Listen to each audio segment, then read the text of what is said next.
There is this bacteria that is very common in the community and in the society, and it causes a lot of diseases in our body. This bacteria causes diseases starting from the skin right into the bloodstream. My name is Penjo Tony.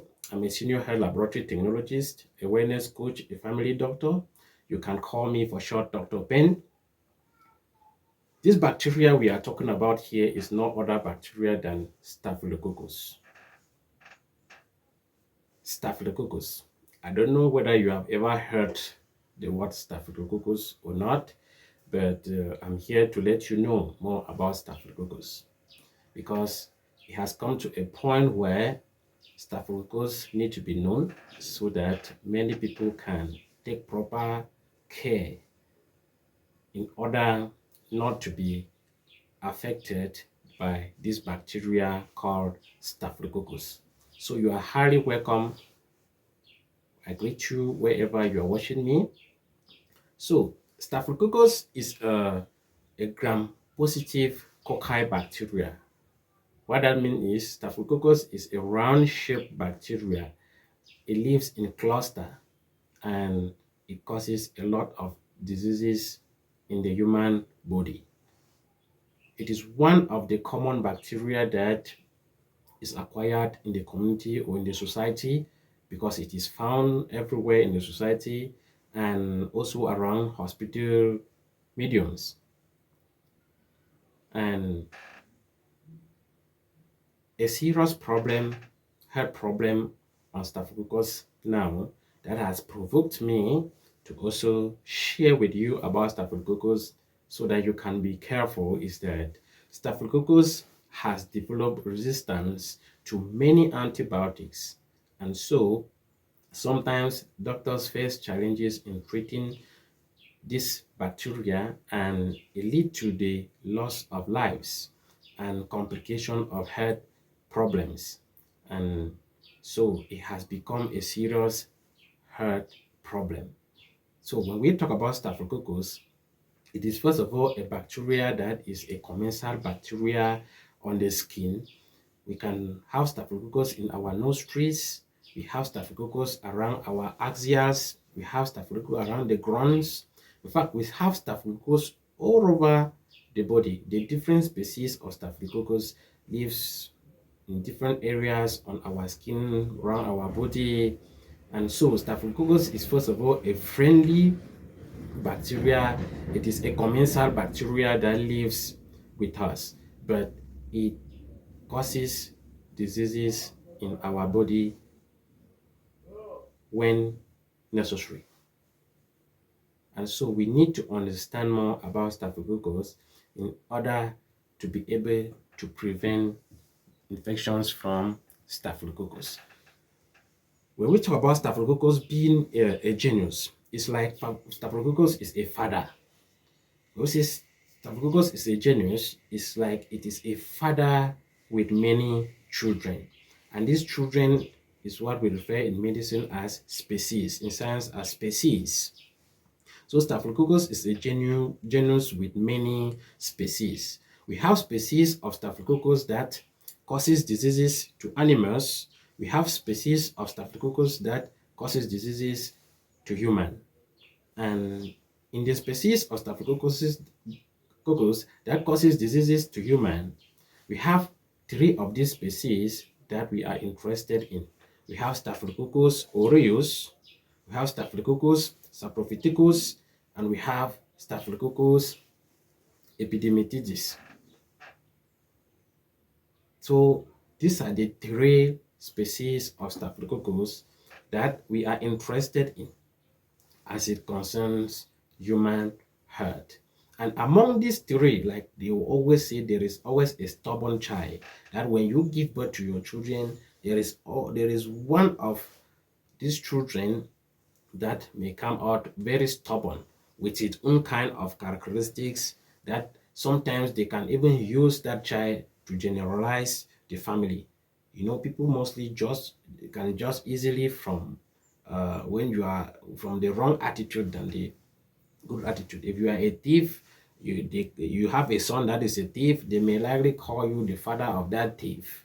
Yes, so this species, this species of Staphylococcus has made the name Staphylococcus to be very, very dangerous to human health.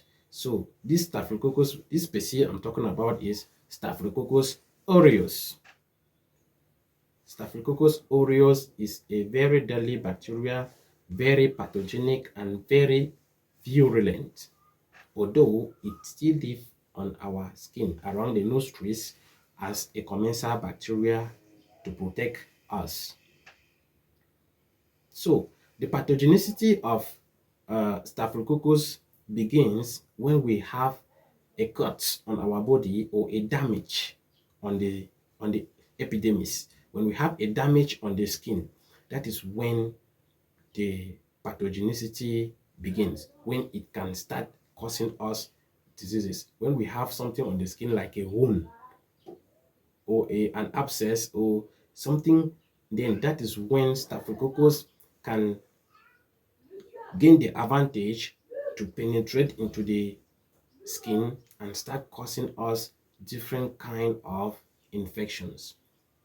And Staphylococcus aureus is termed the most dangerous species of Staphylococcus. Why? Because Staphylococcus aureus alone has a lot of toxins that is secreted in our body.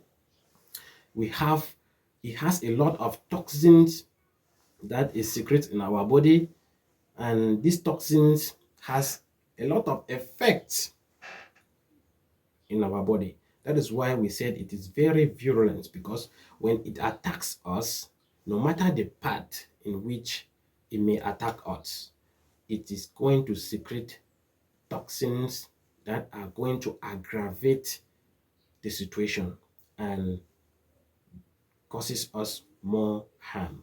So some of the toxins that Staphylococcus aureus and their use and their effect, we have number one, which is hemolysin.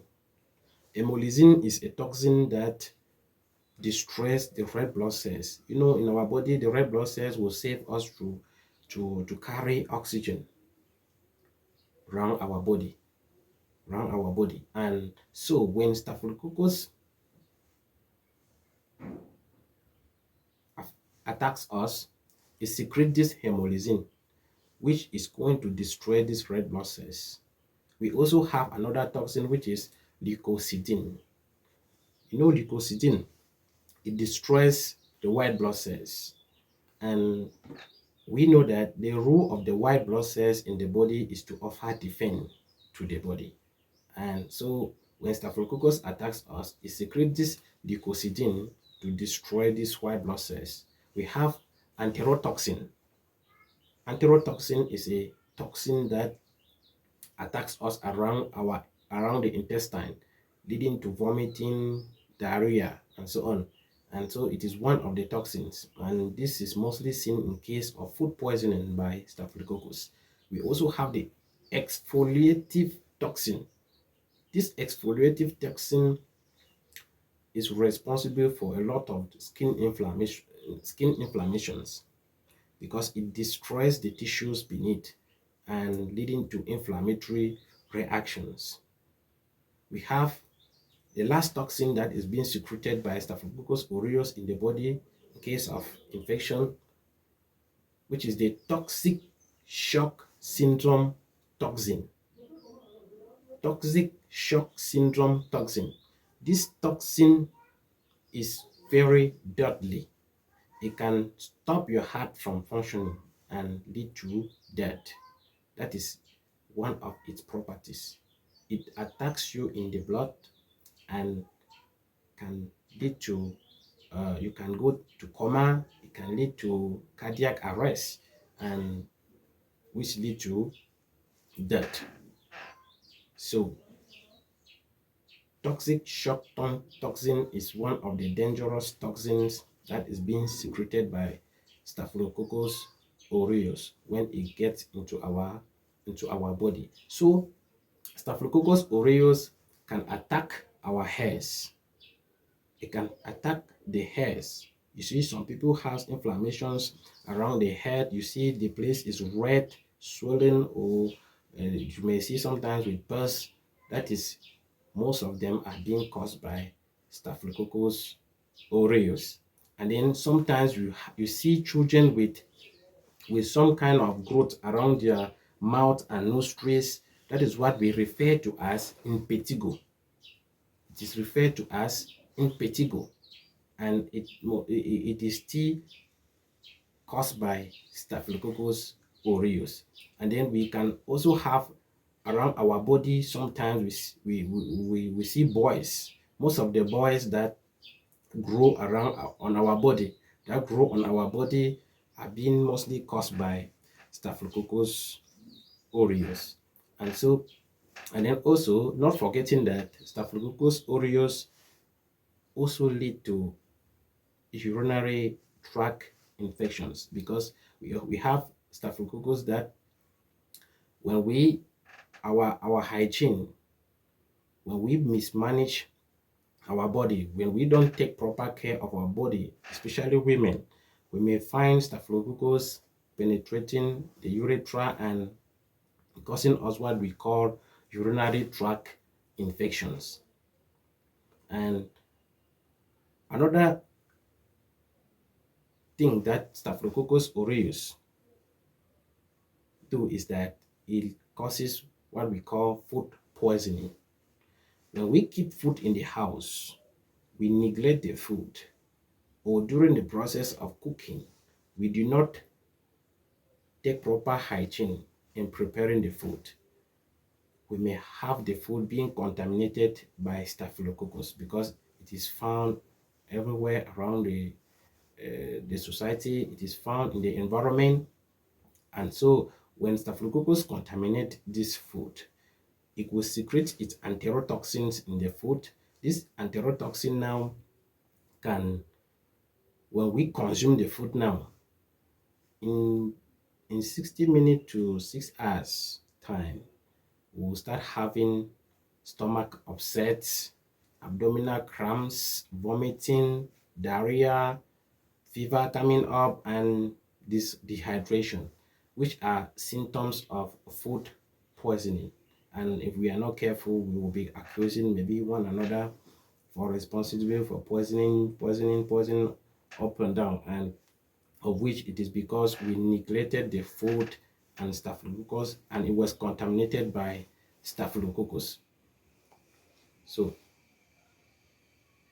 the most dangerous infection that we can have from Staphylococcus is when it gets into our bloodstream, resulting to what we refer to as bacteremia. Bacteremia is an infection of the blood. Bacteremia is an infection of the blood. So when Staphylococcus get into the bloodstream, that time any other organ is exposed. Any other organ is exposed, and it leads to a very severe health problem. You may see continuous high temperature, and if Staphylococcus secretes its toxic shock syndrome toxin in your blood, your temperature start reducing, and you see high fever, high fever, high fever. That's what we refer to as septicemia, and it is very, very dangerous. Very, very dangerous to our health. At that time, it can lead to coma. And so, taking good care on our body and preventing Staphylococcus from getting into the bloodstream is our duty. There are some people that when they have rashes on their bodies, they neglect them. When they have wounds on their body, they neglect them. We just thank God for His grace. Sometimes He just saves us, just pity us and save us from our negligence. And so you need to make sure that you take proper care when you have a cut, on the skin. Like I earlier said, staphylococcus can be treated with an antibiotics, but nowadays staphylococcus has developed resistance to several antibiotics. So when you manifest symptoms starting from rashes on the body, going to inflammations of the hairs, and then getting to the bloodstream, when you manifest symptoms suspecting that you may be attacked by staphylococcus, the best way is that you should rush to the hospital, or you call your personal health provider, your personal health professional, to intervene and lead you to the right path that you should follow. So if you are to prevent staphylococcus, you must maintain good hygiene. You must also make sure that you prepare food safely. You maintain food hygiene and hands hygiene. You wash your hands thoroughly. You manage the food properly, and then you cover your wounds when you have a cut on your body. And then sometimes you make sure that you don't use people's underwear, you don't use people's towels, because you may not know. If you see people with rashes on their skin, you can quickly be contaminated with staphylococcus. So you avoid sharing clothes with people that they are maybe having staphylococcus. You may have rashes on their body, or you suspect them, or at all. Don't use people's clothing, don't use people's toys, and even up to cosmetics. Yes. So you should do your maximum best so that you prevent staphylococcus from getting into your body, because it may result to a very, very fatal situation. And all of these things, when it comes to medical health problems, we have a lot of financial crisis, because we have to spend a lot up and down, up and down. And so that is why sometimes we need to take proper care to make sure that we don't have an infection, or sometimes to get treated as early as possible, in order not to suffer the family by carrying all the money and spending on illnesses. And the reason you need to have a personal health professional who can take good care of you. You need to have a family doctor who can take care of your family, and so that in each situation he can quickly intervene even without you going to the hospital, and maybe the problem will not lead to another level. And so I will just leave you with this. Looking after your health today gives you a better hope for tomorrow. Thank you very much for watching this video. Please, you share the video, you follow my page. God bless you. Ciao, ciao.